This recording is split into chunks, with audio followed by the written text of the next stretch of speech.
Hello and welcome दोस्तों in your channel tech non tech and more पर। आज हम लोग डिस्कस करेंगे प्रॉपर्टी ऑफ मोल्डिंग सैंड के बारे में। प्रॉपर्टी ऑफ मोल्डिंग सैंड मतलब जबकि हम लोग कास्टिंग करेंगे तब मोल्डिंग सैंड में क्या क्या गुण हो सकती है जिसकी वजह से कास्टिंग में कोई डिफेक्ट ना आए, तो उसी के बारे में जानेंगे।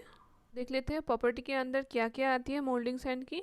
रिफ्रैक्टरीनेस, permeability, flowability, strength, hardness, adhesive, cohesive and collapsibility, ये सारी प्रॉपर्टी होनी चाहिए। तो आप देख लेते हैं इन सारी प्रॉपर्टी के एक बाय एक करके।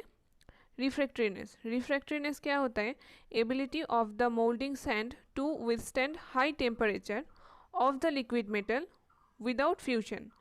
जो सैंड है वो सैंड पार्टिकल को क्या है, हाई टेम्परेचर को झेलने की क्षमता होनी चाहिए, तो ये है रिफ्रैक्टरीनेस।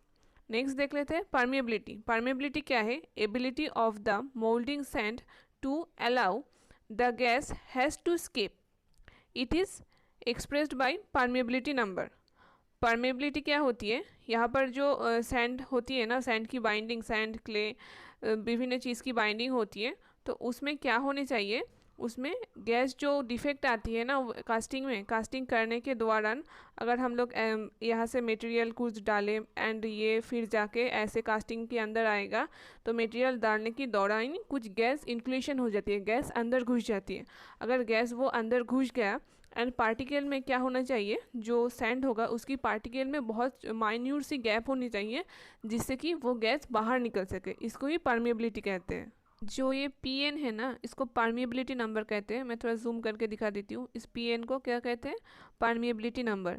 एंड इसकी एक फॉर्मूला होती है P N is equals to V into H divided by P into A into T.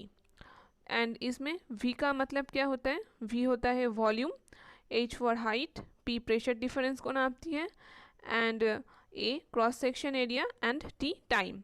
कभी परमिएबिलिटी नंबर को निकालने को कहा एग्जामिनर, तो आप इस फॉर्मूले को यूज़ करके आप परमिएबिलिटी नंबर निकाल सकते हैं। नेक्स्ट देख लेते हैं फ्लोएबिलिटी क्या होती है? Ability of the moulding sand to flow into all the corner to corner of the moulding box due to ramming force. जो हम लोग मोल्टेन मेटल पोर करते हैं ना, तो वो ऑल कॉर्नर टू कॉर्नर जो कि कास्टिंग होने वाली है, जहाँ पर कैविटी है तो वहाँ पर कॉर्नर टू कॉर्नर फ्लो हो सके। अगर यहाँ से मोल्टेन मेटल हम लोग पोर किया तो इस साइड में जो बालू होगा तो वो बह के ना आ जाए and properly corner to corner flow हो पाए, तो उसको ही फ्लोएबिलिटी कहते हैं। नेक्स्ट देख लेते हैं strength. Strength green strength, dry strength and hot strength. Strength तीन तरीके की हो सकती है।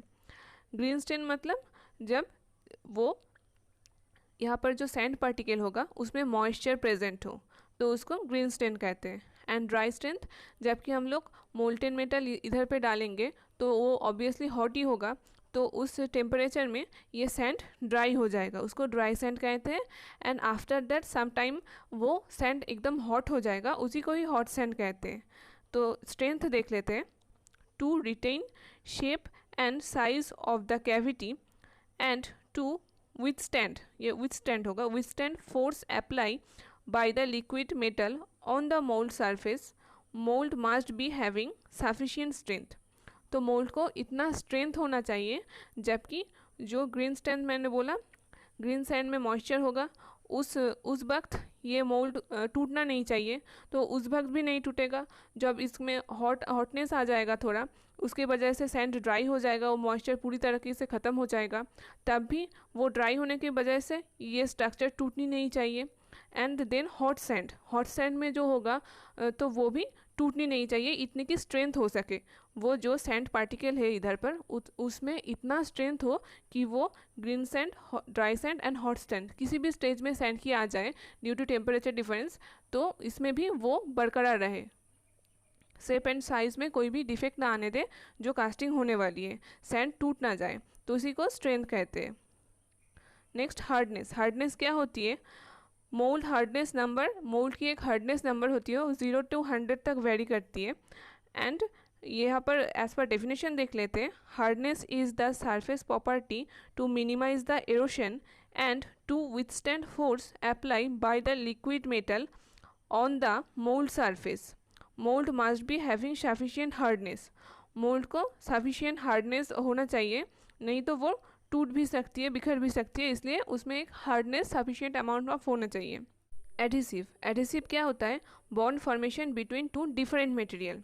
जबकि हम लोग मोल्डिंग सैंड की बाइंडिंग करते हैं तब उसमें सिर्फ सैंड की पार्टिकल नहीं होती है, उसमें सैंड होता है, क्ले होता है, वाटर होता है, सिलिका होती है एंड कुछ एडिटिव्स भी होती है।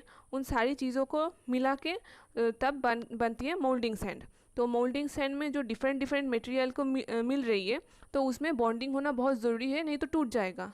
तो उस बॉन्डिंग को ही जो एक दूसरे अलग अलग मटेरियल के साथ बॉन्डिंग बनता है तो उसको एडिसिव कहते हैं। एंड कोहेसिव, कोहेसिव क्या है? तो यहाँ पर जो डिफरेंट डिफरेंट मटेरियल है, कुछ सिमिलर मटेरियल भी तो पास पास आ सकती है। जैसे कि यहाँ पर ये मटेरियल है, मैं शो कर रही हूँ, यहाँ पर ये मटेरियल है, एक मटेरियल यहाँ पर है, एक मटेरियल यहाँ पर है, एक मटेरियल यहाँ पर है। ये सेम मटेरियल इसके पास भी तो हो सकती है, ऐसे ऐसे करके। तो सिमिलर में बॉन्ड भी तो बनाना ज़रूरी है, तो सिमिलर में जो बॉन्ड बनाती है उसको कोहेसिव कहते हैं। नेक्स्ट, कोलैप्सिबिलिटी। कोलैप्सिबिलिटी क्या है? Ability of the molding sand due to which mold surface will not provide any resistance due to solid construction of the casting.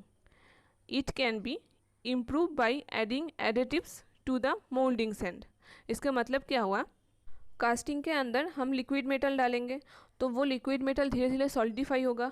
जब सॉलिडिफाई होगा तो उस वक्त जब मटेरियल सॉलिड में बन जाएगा उस वक्त ये जो मोल्ड है इसमें कोई रेजिस्टेंस पैदा ना करे। सॉलिड होने पर मटेरियल में क्या होगा ना, वो कंट्रैक्ट हो जाएगा, वो छोटा होने की कोशिश करेगा।